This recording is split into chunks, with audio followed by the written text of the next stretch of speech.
Welcome back.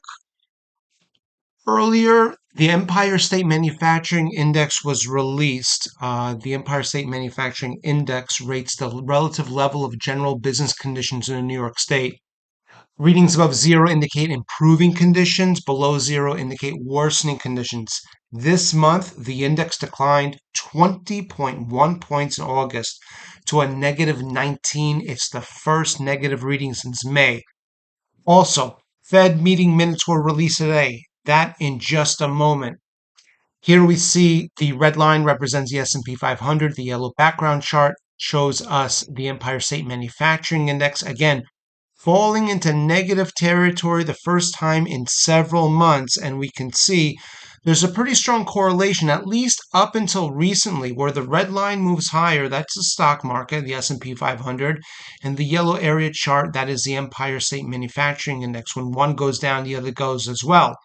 Interesting enough, now we see a little bit of weakness in the stock market, certainly a lot higher than we were in the past, relatively speaking, but we see here a negative 1920 level on the index, which is pretty significant to say the least. Now we see here the Empire State Manufacturing Index compared to the red line, 10-year US Treasury, blue line, 1-year US Treasury. Of course, we still have a very inverted bond market condition where the blue line, the 1-year short-term Treasury, is above the red line. Notice when the inversion began June of last year, that's when we saw a lot of weakness. You see, what happens is when the bond market inverts, it sends a signal out that there's trouble on the horizon in terms of the macroeconomic picture. That in the short term, the Federal Reserve may still be inclined to raise interest rates, but in the long term, those higher interest rates appear to be very temporary, and that could lead to a downturn over the long term future. That's why it's so important. Now, taking a look at the data, this goes back to 2020. You have the date axis on the left-hand side, and we have the Empire State Manufacturing Index. Notice we had a positive 14 level, May of 2019. Then it was negative 6, 4, 4, 2, 3, 3, positive territory to positive 13. Now, of course, March of 2020, that was a huge downturn in the market as a result of the COVID stock market crash. That doesn't occur all the time, actually, almost never. But it did show us a huge decline.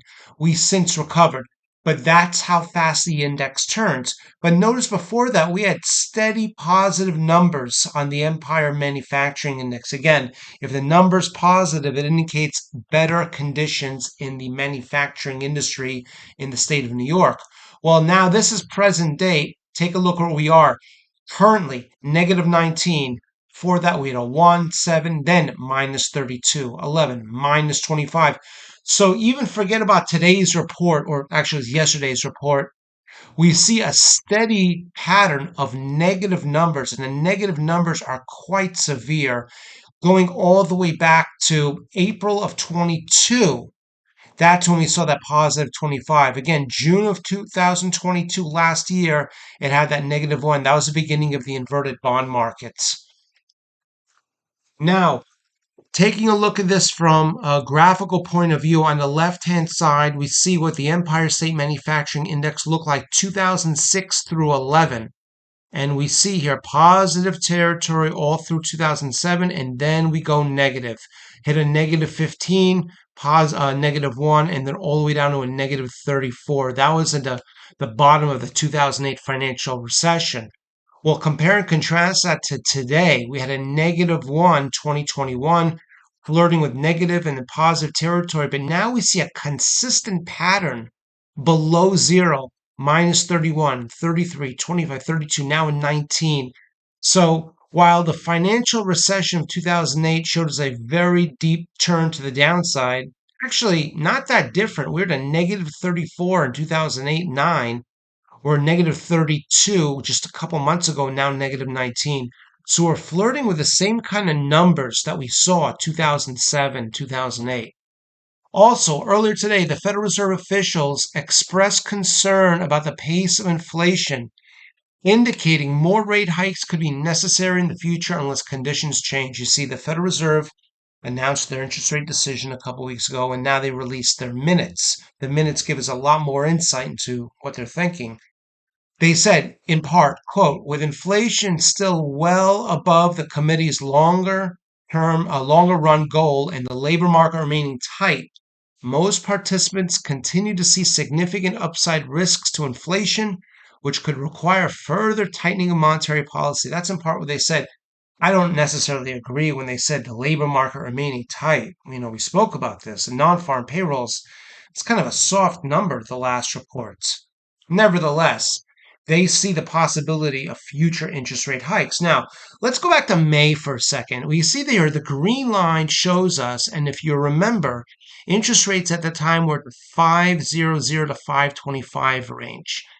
And the idea that they were going to raise interest rates was relatively low in mid-May. It was at 19%. That's that green line. The possibility that they were going to, I'm sorry, that was that they were going to raise rates. The possibility they're going to keep rates where they were at the 500 to 525 level was at 81%. Well, what happened May 24th? That was the last time the meeting minutes were released. And those minutes indicated the Federal Reserve was much more likely to raise interest rates.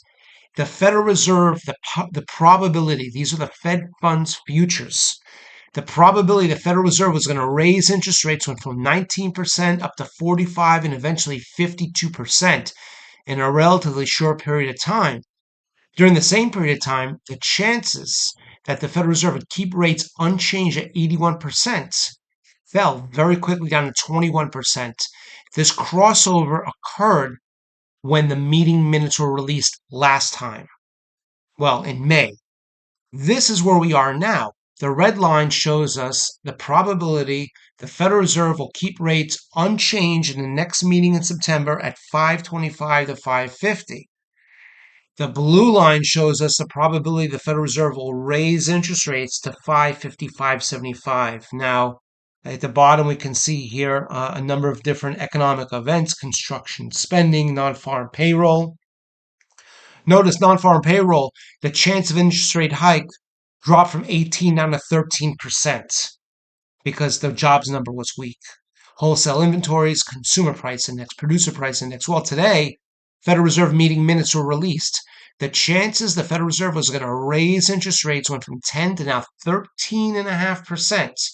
The chances they would keep rates unchanged in the next meeting was at 90, now at 86.5.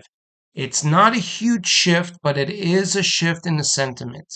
And the meeting minutes basically give us, again, a little bit of insight into what the Federal Reserve, what they're kind of watching. Now, I think it's very interesting. They look at the non-farm payroll number. They say the labor market remains tight. Well, the futures tell us that, well, maybe that's not so much the case. The labor market isn't so tight, isn't so great. Nevertheless, Federal Reserve officials believe that the labor market is tight and the chances of an interest rate hike are, well, we're nudging a little bit more in that direction. Well, if that's the case, then maybe they believe that the economy can support higher interest rates and maybe that'll be good for the stock market.